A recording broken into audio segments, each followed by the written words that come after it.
Bienvenido a este segundo episodio de Derecho y Sociedad. Muchísimas gracias a todos los que nos acompañaron en el primer episodio. En el día de hoy tenemos un tema muy importante que se trata de las debilidades de los procedimientos de compras y contrataciones públicas.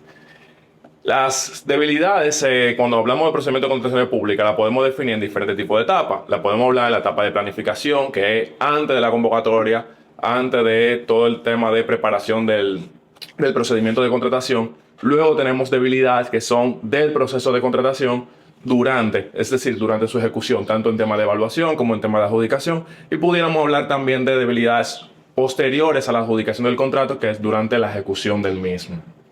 Sin embargo, en el día de hoy nos vamos a limitar a dos tipos de debilidades, las que son de planificación y de ejecución ejecución del procedimiento de contratación. En ese sentido, Manuel, María, ¿cuáles ustedes entienden que pueden ser de las principales debilidades que se presentan antes de convocar el procedimiento de contratación? Bueno, para mí la debilidad que podemos definir previo es la falta de planificación. Las compras tienen que planificarse. Tú tienes que saber qué quieres, para cuándo lo quieres, para entonces en ese sentido armar tu procedimiento, armar el pliego y establecer todo lo que va a regir pues, la contratación. Entonces, si tú no sabes qué quieres, ni para cuándo lo quieres, ¿cómo vas a comprar? Entiendo que esa es una de la primera fase. No sé si Manuel ya nos diría alguna otra que considere, porque Manuel... Buen día, primero buen día a todos, buen día a todos. Un tema, buscar prácticamente los puntos de mejora en los procedimientos de contratación es un punto que todavía yo entiendo que al sol de hoy las instituciones tienen un gran reto por delante.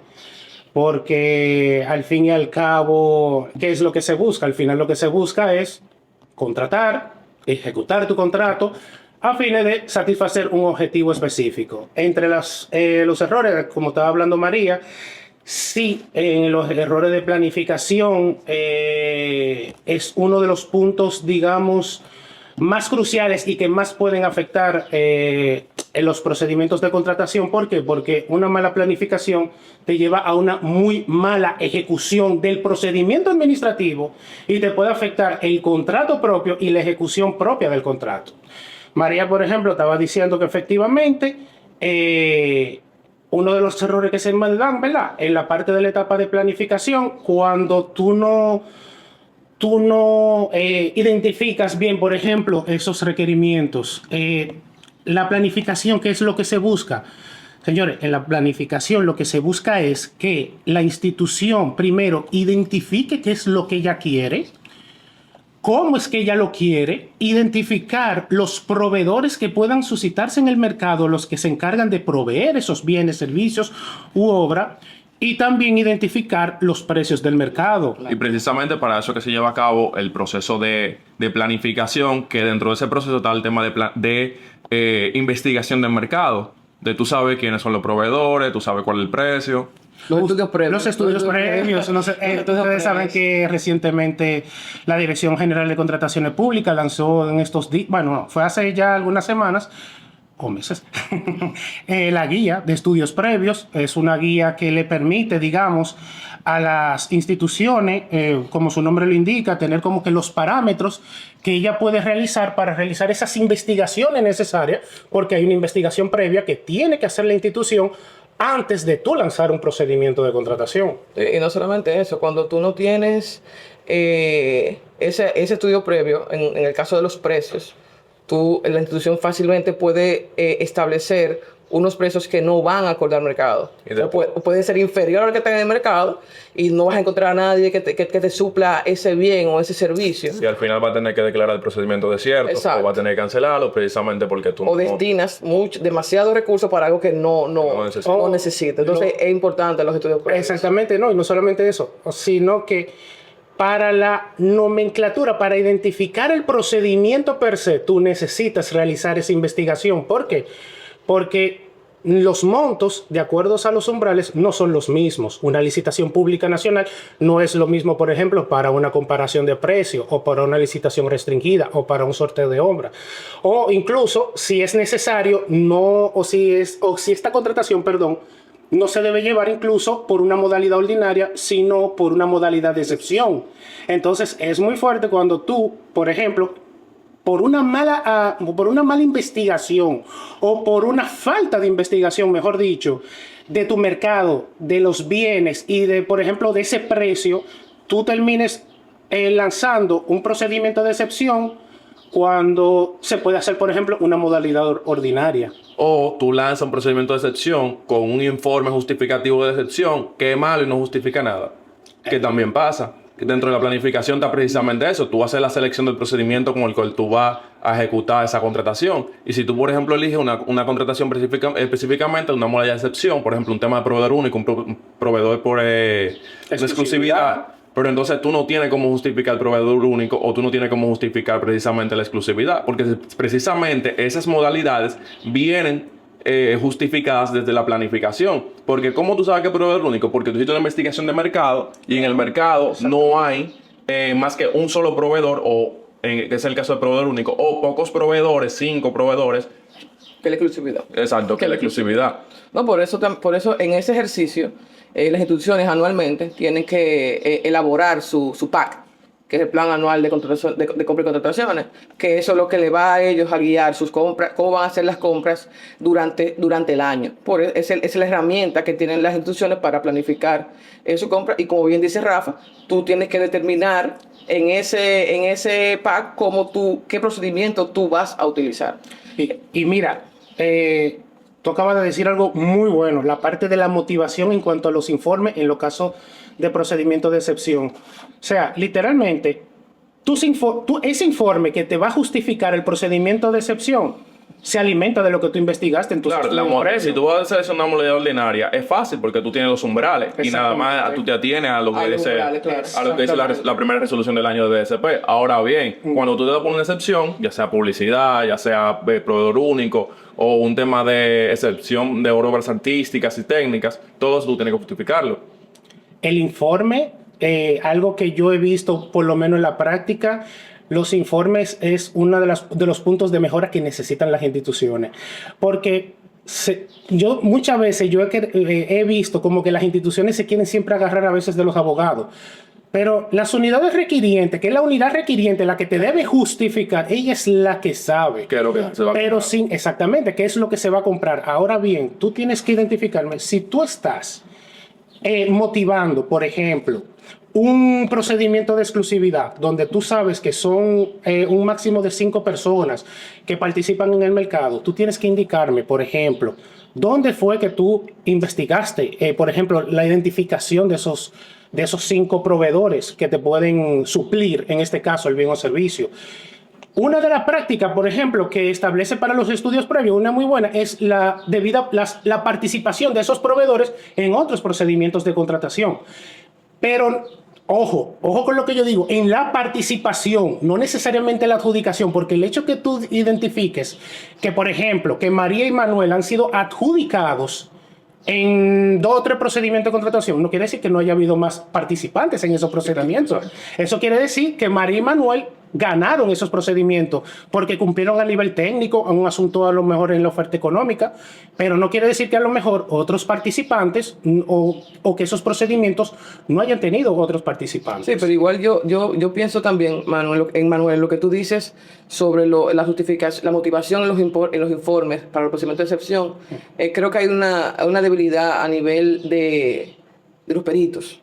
O sea, el perito es el que sabe sobre lo que se supone que es el experto. El experto de lo que debe comprar. Y él tiene que hacer las diligencias y las investigaciones correspondientes cuando va a realizar su informe justificativo. Entonces, aquí creo que también hay como que se debe fortalecer las capacidades de los peritos. O sea, deben formarse más los peritos para evitar eso. Es un tema complejo porque tú sabes que muchas veces la práctica común es de que voy a hacer un procedimiento y elijo la gente así, güey, fulano, te necesito. Exacto. Y no necesariamente esa persona tiene la capacidad o se ha preparado para eso. Igual, Exacto. Tú necesitas un perito legal y el perito legal tú lo sacas del departamento legal, dicen, la unidad de compra, necesito un perito legal 2 días antes de tú convocar el procedimiento, lo que sea. Tú dices, el perito no tiene un contexto de lo que se está comprando, no no se ha desarrollado en torno a esa contratación y hay veces que precisamente ese tema de seleccionar un perito de manera aleatoria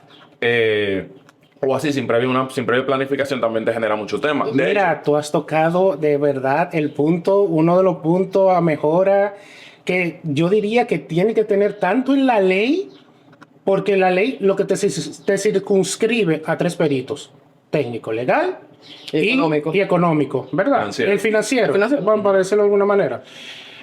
Y como dice Rafa, o sea, en la actividad cotidiana, en la administración, se eligen a los empleados de sus propias instituciones. Se eligen en las diferentes áreas que se necesita. Con un huye. Y generalmente, exactamente, y se hace para colmo, se hace corriendo, porque tienen que identificar, tienen que evaluar rápido.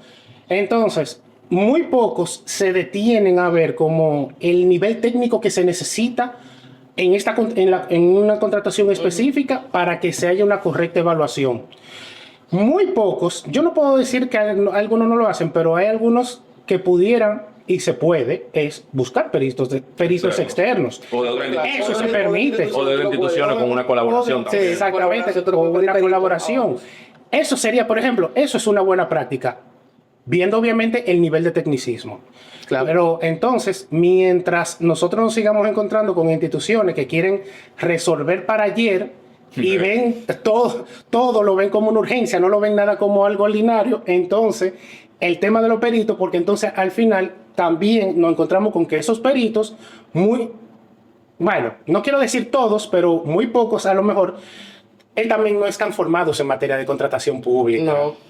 Y ahí va entonces, como no tienen el dominio de la normativa y cómo vienen entonces a hacer los errores cuando están evaluando. Y no solamente cuando están evaluando, y en el momento de elaboración del pliego de condiciones. Totalmente. Regularmente, los errores de planificación se pagan caros. Sí. Porque los errores de planificación, o te dan un malo inicio del procedimiento, precisamente porque tú no tienes el inicio de un procedimiento motivado, o 2, porque durante la evaluación tú tienes errores en el pliego, debilidades en el pliego, que al final, o tú tienes proveedores que se supone que no eran lo que tú querías, te ofertan cosas que tú no querías realmente, porque tú cometiste un error de no identificar claramente qué era lo que realmente tú necesitabas. Porque en principio la contratación pública tú tienes que evaluarla no en base a la solución, sino en base a la necesidad.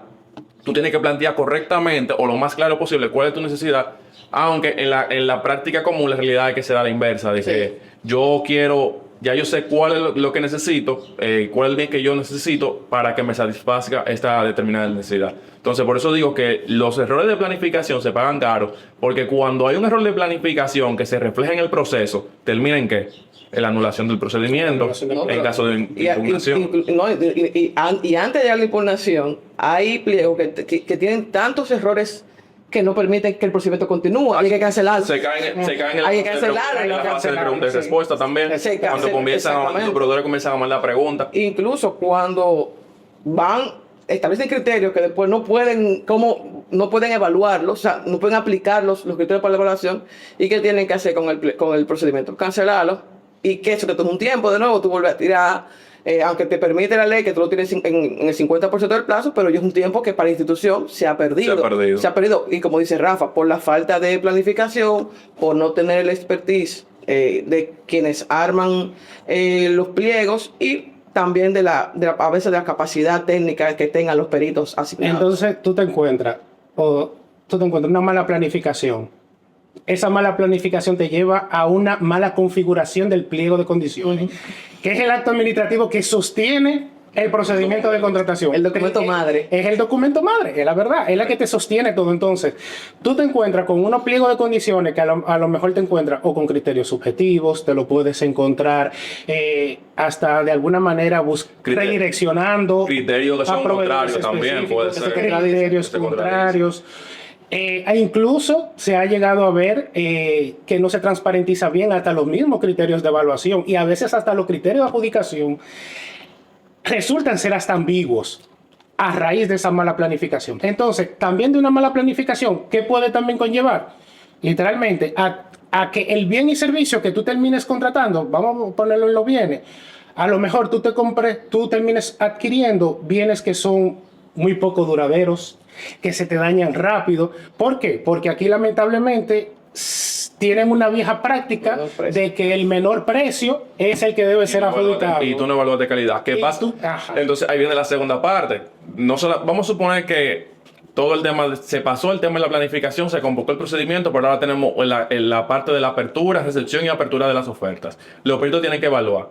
Ahora viene, como tú tienes el pliego mal, o tú tienes unos peritos que no están capacitados, ¿qué pasa? Precisamente eso. Tú tienes, por ejemplo, que en el proceso de evaluación, tu criterio de evaluación, por ejemplo, por un determinado elemento, es cumple o no cumple. Y te evalúan por puntaje. O por ejemplo, también el tema económico, te dicen, yo voy a adjudicar en base al menor precio. Lo dice el pliego de condiciones. Pero cuando tú vas a la parte de la adjudicación, en el informe o el informe final de evaluación de ofertas económicas, te dicen que... El puntaje. Que no el puntaje, no, te dicen que es por una excelente calidad que están adjudicados. Sí, pero tú no requieres en tu pliego y establecer en tu pliego elementos para evaluar calidad. Exactamente. Tú estableces tu pliego elementos para determinar el menor precio. Entonces, la calidad ahí no tendría no tendría por qué evaluarla. Exacto. Entonces ahí viene el tema de la aplicación, de una incorrecta aplicación del pliego de condiciones o de una variación de los criterios que tú estableciste. Se supone que ya cuando tú emites ese pliego de condiciones, cuando ya tú recibes la oferta, ese pliego de condiciones es tu reglamento, es tu guía, es todo lo que tú necesitas para tú poder... Se supone que el pliego, cualquier persona, independientemente, no está elaborado para que una persona en particular lo aplique, sino que cualquier persona que pueda, que tenga experiencia, por ejemplo, un tema técnico, un tema económico, o en términos legales, puede aplicar ese pliego de condiciones y cualquiera lo pueden aplicar de la misma manera, que no hay una aplicación divergente. Eso es en principio. Por eso se supone que el pliego de condiciones es lo más importante. No, y que la gente tiene que, o sea, cuando te preguntan, ¿qué hago? ¿Qué dice el pliego? Exactamente. O sea, tú tienes que irte, o las personas que están involucradas en el proceso de contratación tienen que irse. Ok, pasa una situación. ¿Qué dice el pliego? ¿Cómo tú vas? Porque el pliego te va a decir todo. O sea, el pliego te va a decir cómo tú evaluar, cómo tú vas a adjudicar, cómo María, tú vas... el tiempo de la vigencia. Me encanta eso que estás diciendo, María. ¿Tú sabes por qué? Porque yo me he dado cuenta también que en procedimientos de contratación le gusta muchas veces no poner todo en el pliego y poner en documentos anexos fuera del pliego de condiciones. Entonces, cuando tú te encuentras en unas especificaciones distintas al pliego de condiciones, y tú dices, pero ven acá, tú estás hablándome de certificaciones de calidad, tú me estás hablando que tú requieres X cosas en estas especificaciones, pero ¿por qué tú no me lo pones en el pliego de condiciones? Porque en primer lugar, el pliego de condiciones es, María lo está diciendo, es el documento al cual tú te vas para tú, digamos, saber... O sea, ¿cómo yo voy a ofertar? Para el oferente, ¿cómo yo voy a ofertar? Para el perito va a ser para yo realizar mi evaluación. Exacto. Entonces, ¿cómo tú puedes? Ok, por más que tú digas en el pliego de condiciones que hay anexos, por lo general, el acto administrativo que debe contener prácticamente todo y es el que tiene que ser tu guía, es el pliego de condiciones, pero lo ponen en otros documentos, en unas especificaciones técnicas, que no es que esté mal que lo hagan, pero si hay criterios donde tú puedes evaluar, eso tú tienes que ponérmelo en el pliego de condiciones. Claro. Mira, precisamente Manuel dijo algo importante, que es que el pliego tiene dos enfoques, desde el punto de vista del proveedor y desde el punto de vista de la institución contratante, de los peritos. Desde el punto de vista del proveedor, Manuel dijo precisamente que ese es el instrumento que los proveedores utilizan para saber cómo van a ofertar. Y del otro lado, entonces, cómo los peritos van a evaluar. Exacto. Entonces, precisamente... Si tú no pones la información en ese documento, que se supone que es un documento intermedio entre el proveedor y la institución contratante, tú no puedes luego cambiar esos criterios de manera arbitraria o variarlo durante la evaluación. No, porque te están ofertando. Recuerda, o de alguna manera u otra, hay que recordar que luego de que ya se presentó la oferta, el proveedor no te va a cambiar la oferta porque ya le estructuró su oferta en base a lo que tú le pediste o lo que tú estableciste en ese pliego de condiciones.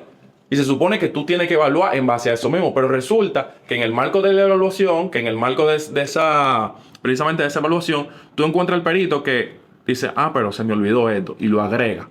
Ahora bien, eso genera una afectación grandísima en las ofertas de los proveedores, porque posiblemente los proveedores no tomaron en consideración eso. Y si alguien lo agregó de manera adicional, ahí comienzan los temas de...